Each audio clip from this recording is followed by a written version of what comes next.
नमस्कार दोस्तों। विभिन्न राज्यों के स्टेट पब्लिक सर्विस कमीशंस के द्वारा आयोजित की जाने वाली पीएससी एग्जाम्स के लिए उपयोगी यह सीरीज, जिसमें हम जनरल स्टडीज के सभी सब्जेक्ट्स को इस सीरीज में कवर अप करेंगे। यहाँ हम वीडियो फॉर्म में प्रोवाइड कर रहे हैं ताकि ऐसे विद्यार्थी जिनके पास समय की कमी है अथवा ऐसे वर्किंग प्रोफेशनल्स जो लिख कर के नोट्स बनाने में पूरी तरह समय को मैनेज नहीं कर पाते हैं, ऐसे लोगों की सहायता करने के लिए ये वीडियो मैं बना रहा हूँ। आइए आरंभ करते हैं ज्योग्राफी सब्जेक्ट के साथ। अस्तित्वमान द्रव्य तथा ऊर्जा के सम्मिलित रूप को क्या कहते हैं? इसको ब्रह्मांड कहते हैं। अस्तित्वमान द्रव्य तथा ऊर्जा के सम्मिलित रूप को ब्रह्मांड कहते हैं। आधुनिक विचारधारा के अनुसार ब्रह्मांड के कितने भाग हैं और वे कौन कौन से हैं? आधुनिक विचारधारा के अनुसार ब्रह्मांड के दो भाग हैं, वायुमंडल और अंतरिक्ष। ब्रह्मांड उत्पत्ति का बिग बैंग सिद्धांत किसने प्रतिपादित किया?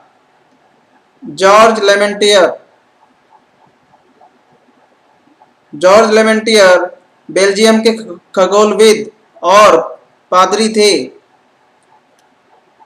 हमारे ब्रह्मांड का व्यास कितना अनुमानित किया गया है? 10⁸ प्रकाश वर्ष, 10⁸ प्रकाश वर्ष। हमारे ब्रह्मांड में अनगिनत तारों के समूह को क्या कहते हैं? आकाशगंगा अनगिनत तारों का समूह होता है, अर्थात अनगिनत तारों के समूह को आकाशगंगा कहते हैं। हमारे ब्रह्मांड में आकाशगंगाओं अर्थात गैलेक्सीज की कुल कितनी संख्या है? 10,000 मिलियन। 1 मिलियन में 10 लाख होते हैं, इसलिए 10,000 मिलियन में 10⁻10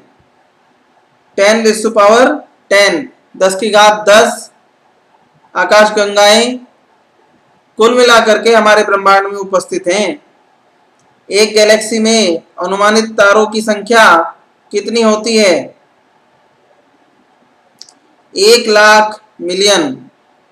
एक गैलेक्सी में अनुमानित तारों की संख्या, एक गैलेक्सी में तारों की अनुमानित संख्या 1 लाख मिलियन होती है। 1 लाख मिलियन में 10⁻11 तारे होते हैं एक गैलेक्सी में अनुमानित तौर पर। हमारा सौरमंडल जिस आकाशगंगा में स्थित है उसे क्या कहते हैं? हमारा सौरमंडल जिस गैलेक्सी में स्थित है उसे क्या कहते हैं? उसको मंदाकिनी या इंग्लिश में मिल्की वे कहते हैं।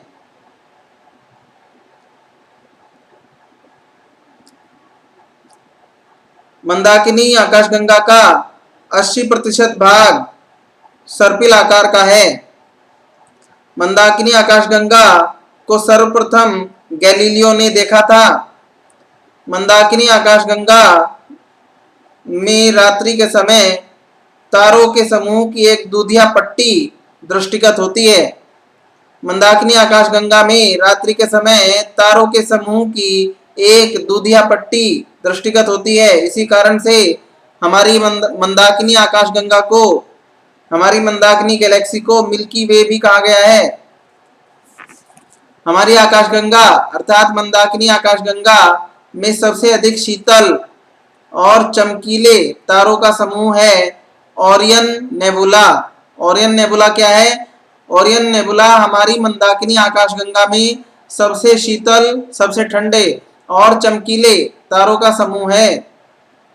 ये बात ध्यान रखिए, जो तारे ठंडे होते हैं अर्थात जो तारे जब तक रिलेटिवली स्टेबल पोजीशन में होते हैं तब तक वो रिलेटिवली कोल्ड माने जाते हैं, क्योंकि जब तारा नष्ट होने की कगार पर होता है तो उस समय एकाएक वो बहुत तीव्र प्रकाश छोड़ रहा होता है। ये बात ध्यान रखिए। सूर्य का निकटतम तारा प्रॉक्सिमा सेंचुरी है। सूर्य का निकटतम तारा प्रॉक्सिमा सेंचुरी है। ध्रुव तारा पोलरिस, ध्रुव तारा जो हम हिंदी में कहते हैं उसको इंग्लिश में पोलरिस कहते हैं। पोलरिस पृथ्वी से कितनी दूर है? पोलरिस पृथ्वी से कितनी दूर है? पोलरिस पृथ्वी से 1700 प्रकाश वर्ष दूरी पर है। पोलरिस पृथ्वी से 1700 प्रकाश वर्ष की दूरी पर है। उत्तरी गोलार्ध में दिखने वाला सर्वाधिक तारों का पुंज है। उत्तरी गोलार्ध में एक ऐसा पुंज है, एक ऐसा कॉन्स्टलेशन है जो कि जिसमें कि सबसे ज्यादा तारे एक साथ दिखते हैं। तो वो उत्तरी गोलार्ध में दिखने वाला सर्वाधिक तारों का पुंज क्या कहलाता है? M13 globe star. M13 globe star. हमारी आकाशगंगा यानी मिल्की वे आकाशगंगा के सर्वाधिक पास स्थित आकाशगंगा है एंड्रोमीडा। एंड्रोमीडा आकाशगंगा यानी कि जो हमारी आकाशगंगा है उसका नाम है मिल्की वे, और उसके सबसे निकटतम, सबसे नियरेस्ट जो दूसरी आकाशगंगा स्थित है उसको क्या कहते हैं? एंड्रोमीडा। इसका हिंदी में नाम है देवयानी। सूर्य किस गति से तथा कुल कितने वर्षों में मंदाकिनी आकाशगंगा के केंद्र की एक परिक्रमा पूरी करता है? तो सूर्य 250 किलोमीटर प्रति सेकेंड 250 किलोमीटर प्रति सेकेंड की गति से 25 करोड़ वर्ष में हमारी मिल्की वे आकाशगंगा के सेंटर की एक रेवोल्यूशन, एक परिक्रमा पूरी करता है। सूर्य की मंदाकिनी आकाशगंगा अर्थात जो समय, इसको ऐसे समझिए, जो समय सूर्य के द्वारा लिया जाता है मिल्की वे के सेंटर का एक पूरा रेवोल्यूशन कंप्लीट करने में, उसको क्या कहते हैं? उसको कॉस्मिक ईयर कहते हैं। उसको कॉस्मिक ईयर कहते हैं, ब्रह्मांड वर्ष। तारे, प्रकाशमान और प्रकाश उत्पन्न करने वाले खगोलीय पिंडों को क्या कहते हैं? तारा। तारे की परिभाषा क्या है? तारा एक प्रकाशमान तथा प्रकाश उत्पन्न करने वाला खगोलीय पिंड है।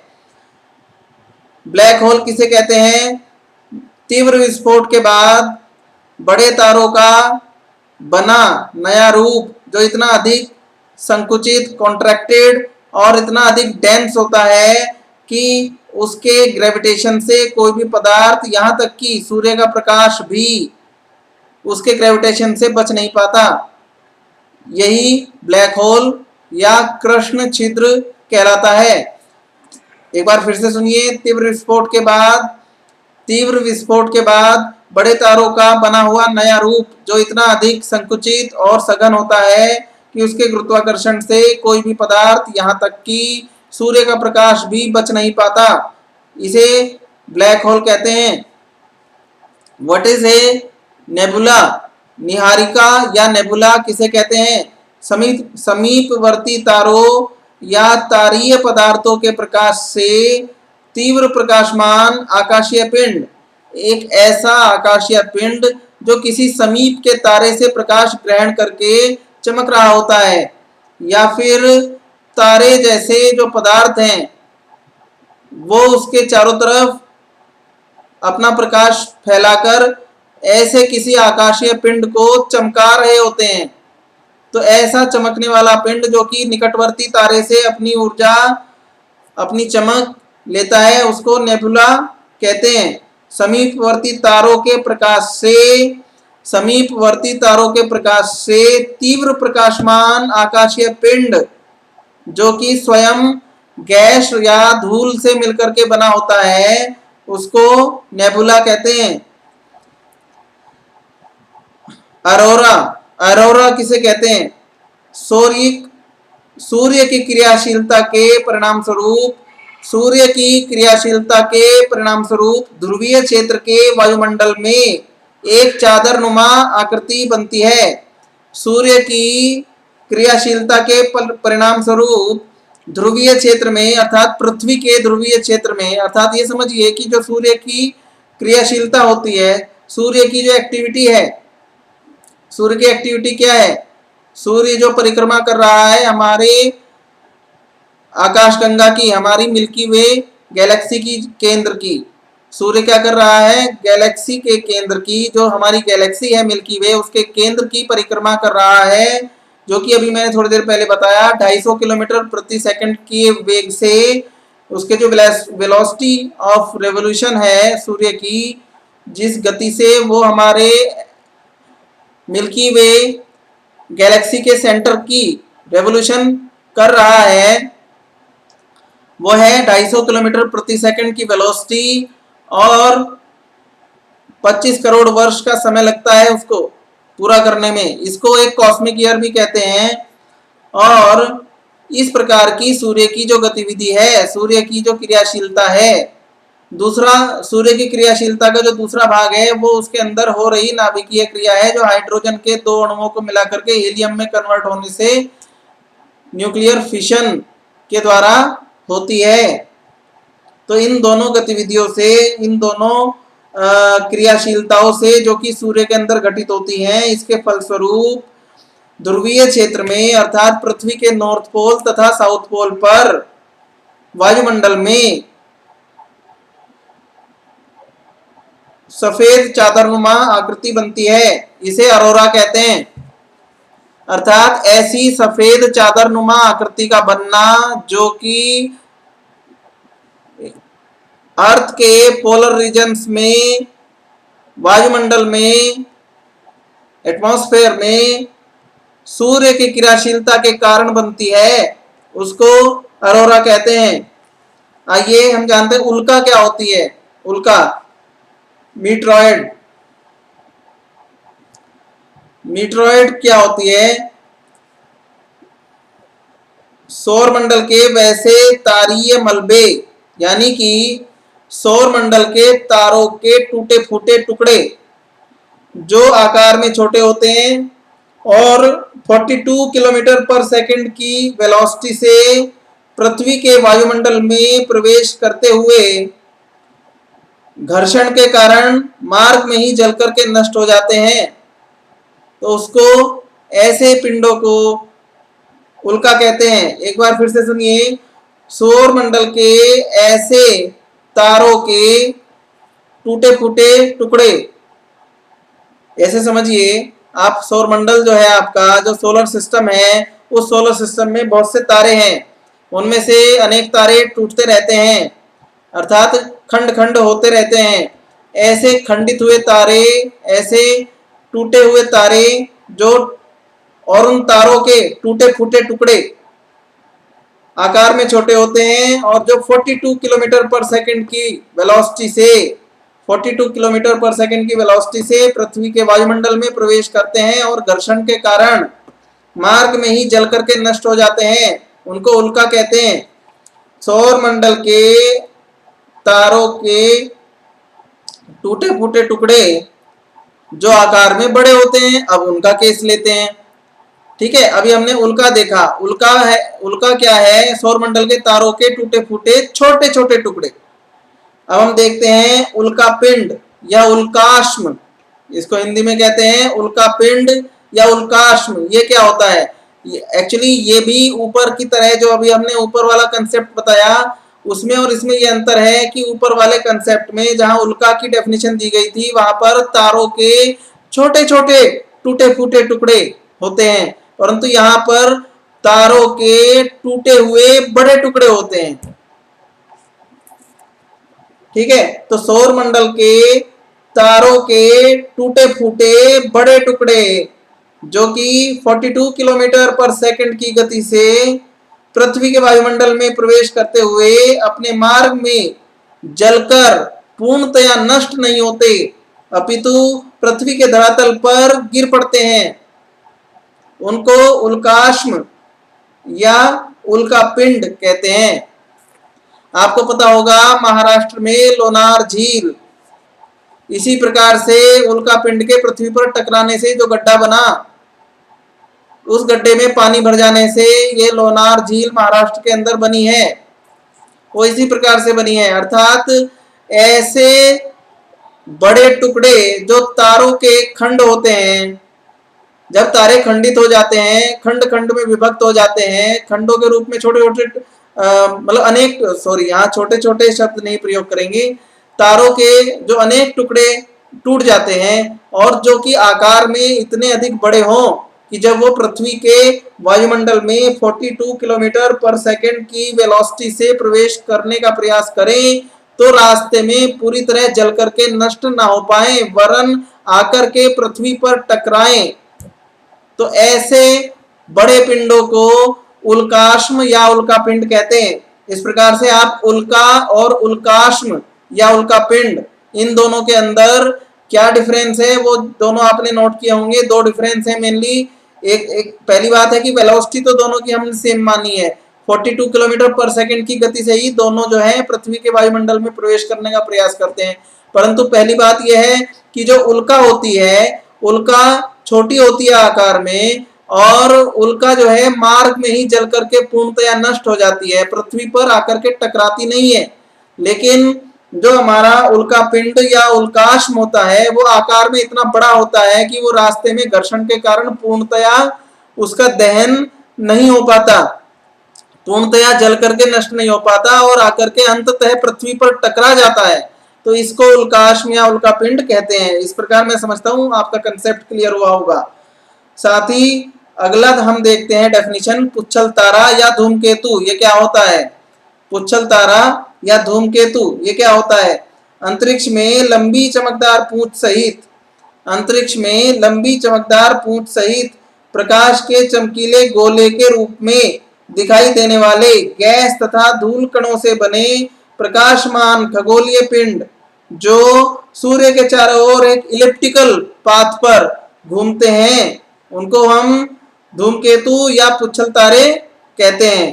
पहली बात है कि ये सूर्य के चारों ओर पृथ्वी की, जैसे पृथ्वी घूमती है सूर्य के चारों ओर, इसी प्रकार से ये जो धूमकेतु होते हैं ये भी सूर्य के चारों ओर इलिप्टिकल पाथ पर घूमते रहते हैं।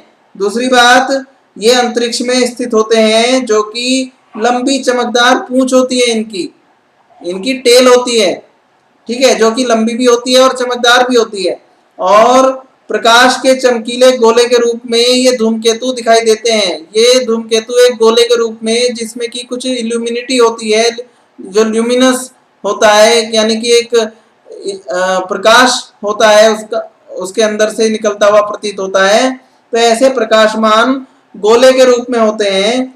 वैसे ये जो धूमकेतु होते हैं बने हुए होते हैं धूल कणों के और गैसों के, ठीक है, लेकिन ये प्रकाशमान खगोलीय पिंड होते हैं और सूर्य के चारों ओर दीर्घवृत्ताकार यानी कि इलिप्टिकल पाथ पर घूमते रहते हैं। इनको हम धूमकेतु या पुच्छल तारा कहते हैं।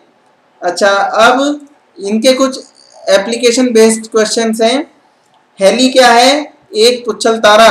हेली क्या है, एक पुच्छल तारा या धूमकेतु। आपने सुना होगा हेली धूमकेतु का नाम। ड्वार्फ क्या है, ड्वार्फ एक गैलेक्सी है। ड्वार्फ क्या है, ड्वार्फ एक गैलेक्सी है। पुच्छल तारों की पूंछ सूर्य से किस दिशा में होती है। पुच्छल तारों की पूंछ जो धूमकेतु होते हैं, मैंने अभी थोड़ी देर पहले बताया, उनमें टेल होती है। और एक कंसेप्ट याद करिए कि पुच्छल तारे की जो पूंछ होती है, धूमकेतु की जो पूंछ होती है, वो हमेशा सूर्य के विपरीत दिशा में, सूर्य से उल्टी दिशा में होती है।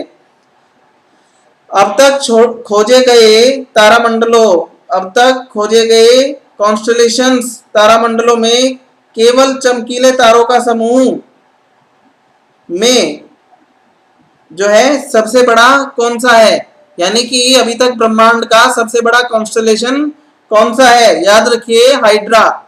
हाइड्रा जो है ब्रह्मांड का अब तक खोजा गया चमकीले तारों के समूह में, चमकीले तारों के समूह में सबसे बड़ा कॉन्स्टेलेशन जो है ब्रह्मांड का वो है हाइड्रा, ठीक है। सप्तऋषि सिग्नस स्वान या हरक्यूलिस क्या है। सप्तऋषि सिग्नस स्वान या हरक्यूलिस क्या है। तो ये कॉन्स्टेलेशंस हैं, तारामंडल हैं, ठीक है। ध्रुव तारा सदैव किस दिशा में चमकता है, उत्तर दिशा में।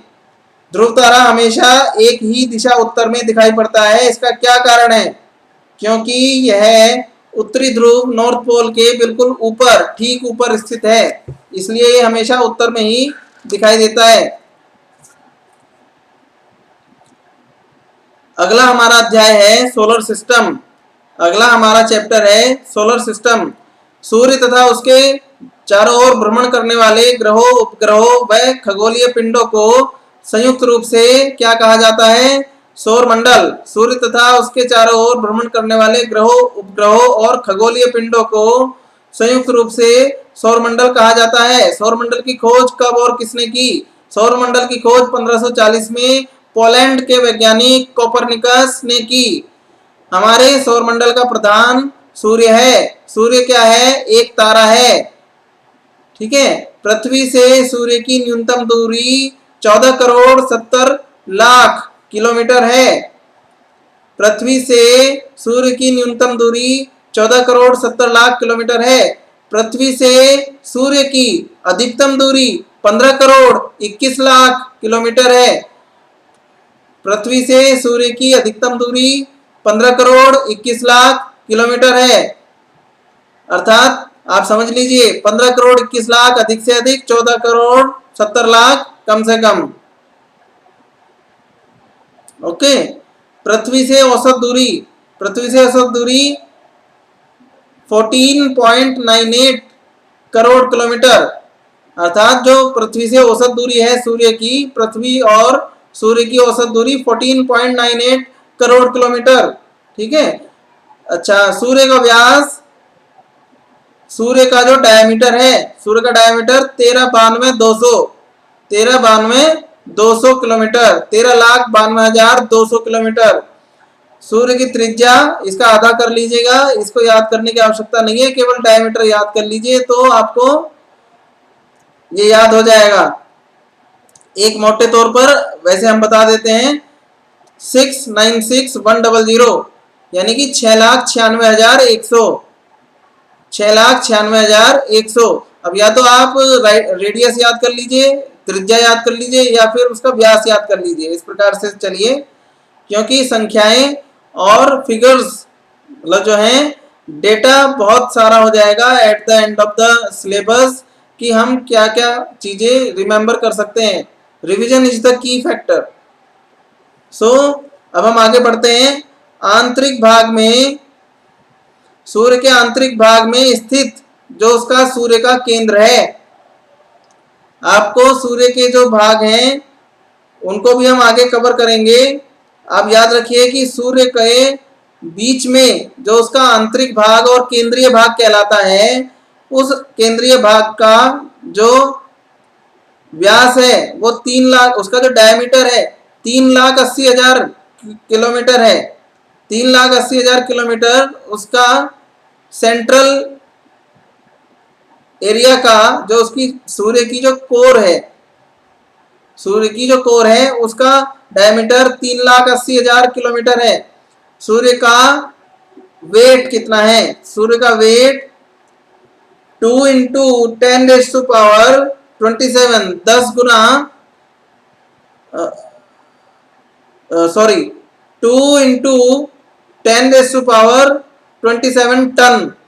याद रखिए, सूर्य का भार 2 × 10⁻27 टन, 2 गुणा 10 की घात 27 टन, 2 गुणा 10 की घात 27 टन, ये सूर्य का भार है।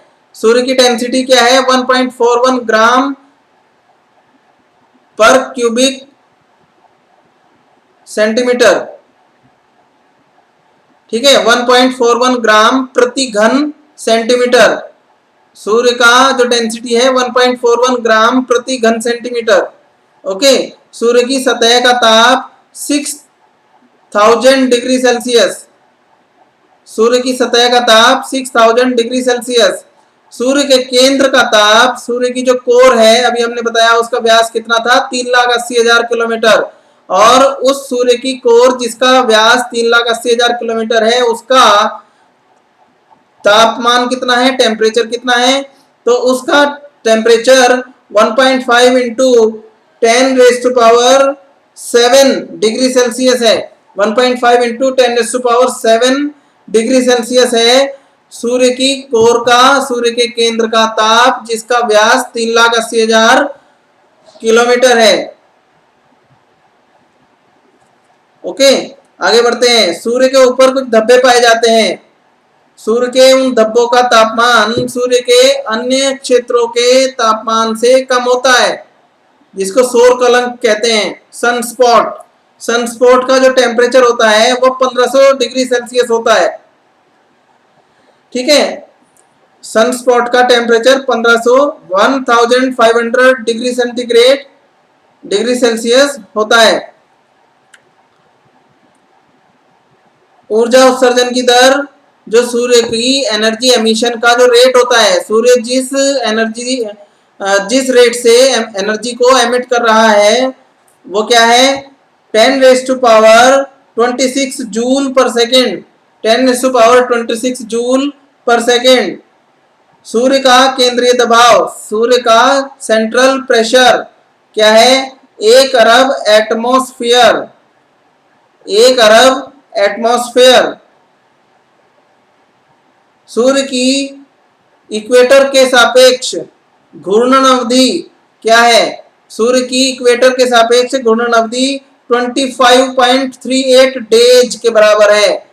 सूर्य की इक्वेटर के सापेक्ष घूर्णन अवधि 25.38 डेज के बराबर है। घूर्णन अवधि यदि हम कहें पोल्स के सापेक्ष, विद रिस्पेक्ट टू पोल्स, हमारे सूर्य की जो घूर्णन अवधि है पोल्स के सापेक्ष 34.4 डेज है। याद रखिए, पोल्स के सापेक्ष सूर्य की घूर्णन अवधि 34.4 डेज है। सूर्य के प्रकाश की चाल 3 × 10⁸ मीटर पर सेकेंड, वही जो कि प्रकाश की चाल जिसे हम कहते हैं कि द वेलोसिटी ऑफ लाइट, वही सूर्य के प्रकाश की भी चाल है। एक्चुअली प्रकाश कैसा भी हो, प्रकाश कोई सा भी हो, उसकी चाल हमेशा 3 × 10⁸ मीटर प्रति सेकेंड होगी। सूर्य के प्रकाश को पृथ्वी तक पहुंचने में 8 मिनट 20 सेकेंड लगते हैं। सूर्य के प्रकाश को पृथ्वी तक पहुंचने में 8 minute 20 second, 8 minute and 20 seconds लगते हैं। सूर्य की आयु लगभग 5 बिलियन ईयर्स है। 5 बिलियन ईयर्स। सूर्य जो एक गैसीय गोला है, इसके रासायनिक संगठन में हाइड्रोजन कितने परसेंट है, तो हाइड्रोजन इसमें 71% है। और हीलियम इसमें कितने परसेंट है, तो हीलियम इसमें 26.5% है। सूर्य मुख्य रूप से किससे निर्मित है, तो सूर्य मुख्य रूप से हाइड्रोजन से निर्मित है, क्योंकि इसमें 71% हाइड्रोजन है। सूर्य के रासायनिक संगठन में कार्बन, नाइट्रोजन, ऑक्सीजन और नियोन जैसे तत्वों का कंबाइंड परसेंटेज कितना है, 2.5%। ठीक है, 2.5% जो है वो इसमें क्या है, देखिए सीधी सी बात है, सूर्य का जो कंपोजिशन है उसमें 71% तो आपकी हाइड्रोजन है, 26.5% आपकी हीलियम है। तो ऐसे में 71 + 26.5 कितना हो गया, 97.5। तो बचा हुआ 2.5% क्या क्या है, उसमें कार्बन है, नाइट्रोजन है, ऑक्सीजन है और नियोन है। कार्बन, नाइट्रोजन, ऑक्सीजन और नियोन, ये तीनों मिलाकर के, ये सभी मिलाकर के 2.5 हैं सूर्य के आंतरिक भाग में।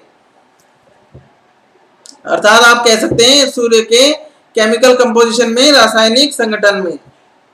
ठीक है, सौर मंडल के कुल द्रव्यमान का, सौर मंडल का जो पूरे सोलर सिस्टम का जितना मास है, पूरे सोलर सिस्टम का जितना टोटल मास है, उस टोटल मास का 99.85% मास सीधे तौर पर सूर्य ही कंटेन करता है। अर्थात सीधी सी बात है, सौर मंडल के संपूर्ण मास अर्थात द्रव्यमान का, सौर मंडल के संपूर्ण द्रव्यमान का 99.85%, 99.85% द्रव्यमान सूर्य में ही संचित है। सूर्य की किस शक्ति के कारण, सूर्य की किस शक्ति के कारण खगोलीय व आकाशीय पिंड इसकी परिक्रमा करते हैं, तो इस प्रकार हम देखते हैं कि और ये फिजिक्स का भी सिद्धांत है कि गुरुत्वाकर्षण शक्ति के कारण अभिकेंद्रीय और अपकेंद्रीय सेंट्रीपिटल सेंट्रीफ्यूगल फोर्सेस जनरेट होते हैं। इसी के कारण जो पिंड होते हैं ऐसे सेंट्रीफ्यूगल फोर्सेस के प्रभाव में आकर के गोल गोल घूमना शुरू कर देते हैं, और इसी के कारण आप ये समझिए कि सूर्य की गुरुत्वाकर्षण शक्ति के कारण ही सेंट्रीफ्यूगल फोर्स को एक्सपीरियंस करने के कारण जो पिंड हैं वो सूर्य के चारों ओर गोल गोल घूमने लगते हैं। पृथ्वी को जो सूर्य का ताप है, सूर्य का ताप इंसोलेशन जो है सूर्य का, उसका कितना परसेंट भाग मिलता है? 2 अरबवा 1/2 अरब 1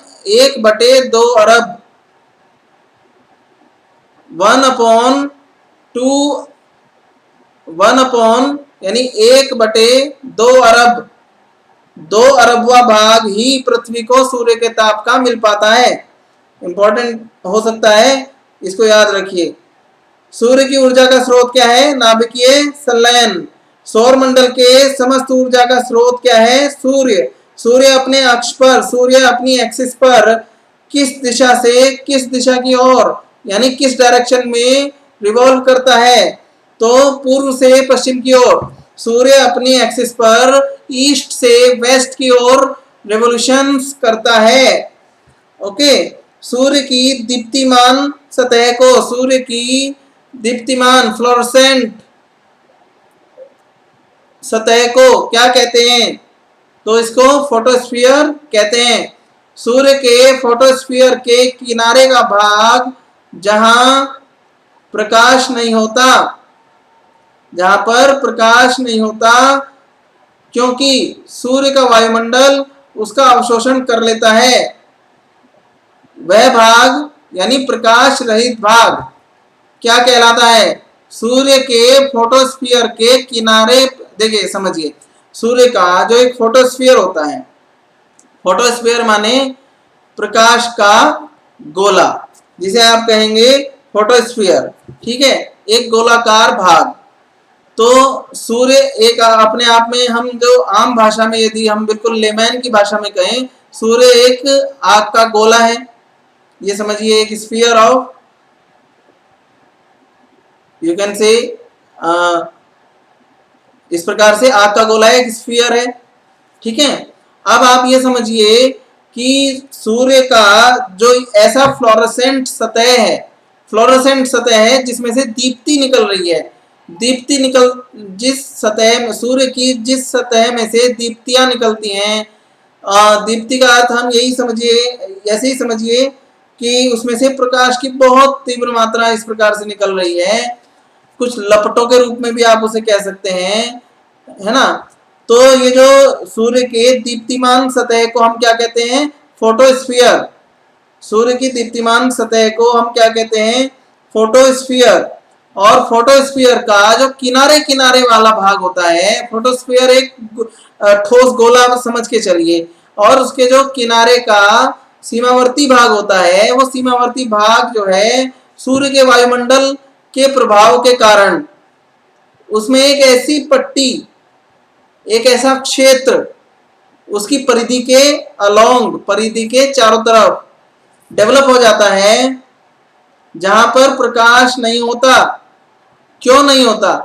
क्योंकि जो सूर्य का एडजेसेंट एटमॉस्फेयर होता है, सूर्य का जो बिल्कुल निकटवर्ती वायुमंडल होता है, वह वायुमंडल उस प्रकाश का अवशोषण, एब्जॉर्प्शन कर लेता है, उस लाइट को एब्जॉर्ब कर लेता है। तो वहां पर निकटवर्ती जो सीमावर्ती क्षेत्र होता है, परिधि के चारों तरफ एक पट्टी होती है, उस पट्टी में बिल्कुल भी लाइट नहीं होती। तो ऐसे स्फीयर को, ऐसे क्षेत्र को, ऐसे सीमावर्ती क्षेत्र को क्या कहते हैं? क्रोमोस्फीयर। क्रोमोस्फीयर या वर्ण मंडल, हिंदी में वर्ण मंडल या क्रोमोस्फीयर। ओके, तो क्रोमोस्फीयर का कलर कैसा होता है? यह भी इंपॉर्टेंट बात है। क्रोमोस्फीयर का कलर, वर्ण मंडल का रंग कैसा होता है? रेड। रेड होता है, लाल। ठीक है, सूर्य ग्रहण के समय सूर्य का जो भाग दिखाई देता है उसे क्या कहते हैं? सूर्य ग्रहण के समय सूर्य का जो भाग दिखाई देता है उसे क्या कहते हैं? सूर्य किरीट। सूर्य किरीट कहलाता है वह भाग जो सूर्य ग्रहण के समय मनुष्य को हमें दिखाई देता है। ठीक है, सूर्य किरीट, इसको हम इंग्लिश में क्या कहते हैं? कोरोना। कोरोना वो पार्ट होता है जो कि सूर्य ग्रहण के समय दिखाई देता है। ठीक है, ये जो कोरोना होता है सूर्य का, वह भाग जो कि सूर्य ग्रहण के समय दिखाई देता है, वह भाग कोरोना कौन सी किरणें उत्सर्जित करता है? Which type of the rays this corona emits from the sun? So this corona emits the X-rays and gamma rays. Important बात है, जो कोरोना होता है सन का, सूर्य का ऐसा भाग जो कि सूर्य ग्रहण के समय दिखाई देता है, उसको हम सूर्य किरीट या कोरोना कहते हैं। और यह कोरोना एक्स रेज एमिट करता है, एक्स रेज उत्सर्जित करता है और गामा रेज उत्सर्जित करता है। पूर्ण सूर्य ग्रहण के समय प्रकाश की प्राप्ति किससे होती है? तो पूर्ण सूर्य ग्रहण के समय ये जो किरीट होता है, सूर्य किरीट या कोरोना, इसी से ही प्रकाश की प्राप्ति होती है। सूर्य के किस भाग को सूर्य का मुकुट कहा जाता है? तो सूर्य के किस भाग को सूर्य का मुकुट कहा जाता है? अगर हिंदी वाला नाम याद रखें तो किरीट शब्द जो है संस्कृत में मुकुट को कहते हैं। संस्कृत का जो शब्द है किरीट, इसको हिंदी में हम मुकुट कहेंगे। जैसे यदि कश्मीर के बारे में अनेक लोग, जो कवियों की कल्पना होती है, वो कहते हैं कि कश्मीर भारत का मुकुट है। तो यदि कश्मीर भारत का मुकुट है, इसको हम और थोड़ा क्लासिकल लैंग्वेज में कहें और थोड़ा क्लिष्ट भाषा में कहें तो हम कहेंगे कि कश्मीर जो है भारत का किरीट है। तो इसी प्रकार से अगर हम पूछ रहे हैं, क्वेश्चन आया कि सूर्य के किस भाग को उसका मुकुट कहा जाता है, तो सूर्य किरीट अर्थात जो कोरोना होता है, वह भाग जो कि सूर्य ग्रहण के समय दिखाई देता है, वो कोरोना वही सूर्य का मुकुट कहलाता है। ठीक है, भविष्य में सूर्य द्वारा ऊर्जा देते रहने का समय कितना है? भविष्य में सूर्य लगभग कितने वर्षों तक ऊर्जा देना जारी रखेगा? 10⁻11 ईयर्स, 10⁻11 वर्षों तक, 10⁻11 वर्षों तक सूर्य प्रकाश और ऊर्जा देता रहेगा। सूर्य के प्रकाश मंडल से तेजी से निकलने वाला परमाणुओं का तूफान जो कि सूर्य की आकर्षण शक्ति को पार करके अंतरिक्ष में चला जाता है, उसको क्या कहते हैं? सौर ज्वाला। सौर ज्वाला, सौर ज्वाला किसे कहते हैं? जो सूर्य का प्रकाश मंडल है, सूर्य का जो प्रकाश मंडल होता है,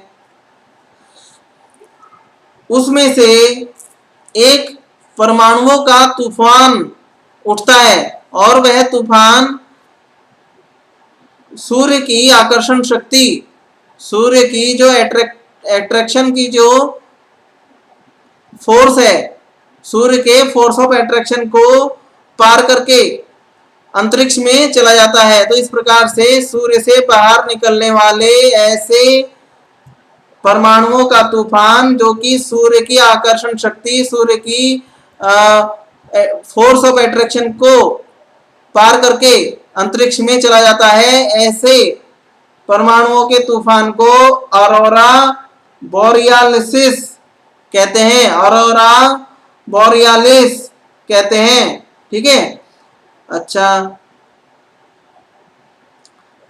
ऑरोरा बोरियालिस जो है वो कहाँ होता है?